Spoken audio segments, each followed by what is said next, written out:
Hello guys, welcome to my vlog. To this videos is all about debt or utang. That is our topic today. So some of people or more of people asking about this, that meron bang nakukulong sa utang?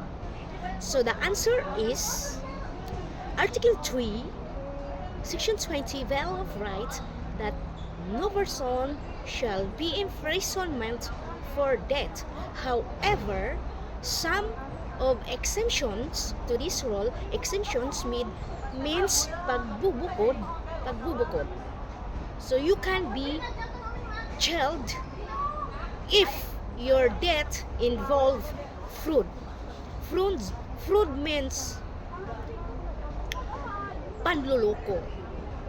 So your debt involve access device.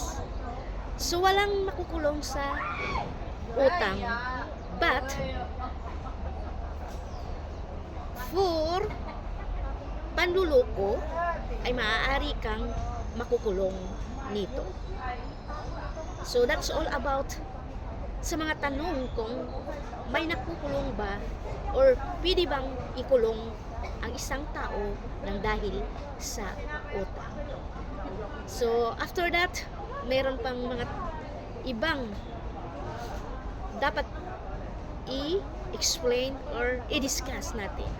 So watch me for the next video. So hindi ibig sabihin na hindi makukulong ang mangungutang ay mangungutang ka ng mangungutang.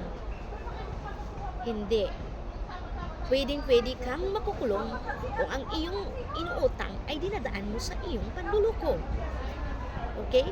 So, ngayon, sa mga katanungan, kung meron ba kayong mga utang na malalaki,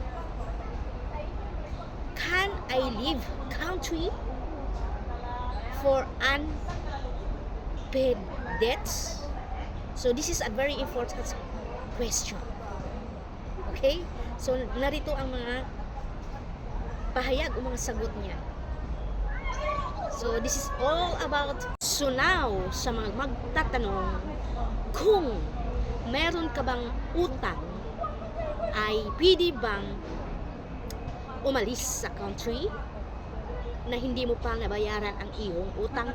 Or in English, can I leave a country unpaid debt? Yes.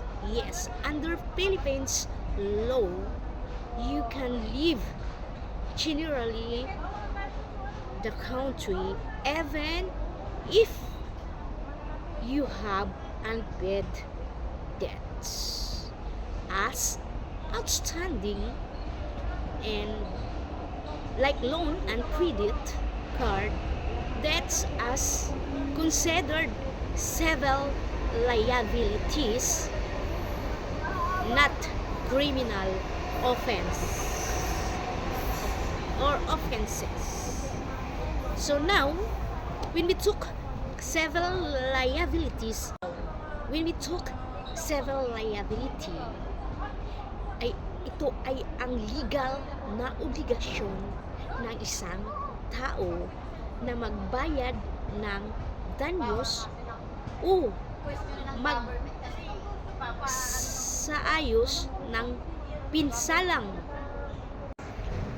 na idulot sa iba dahil sa kanyang kilos sa kapabayaan. So that is about when we say civil liability.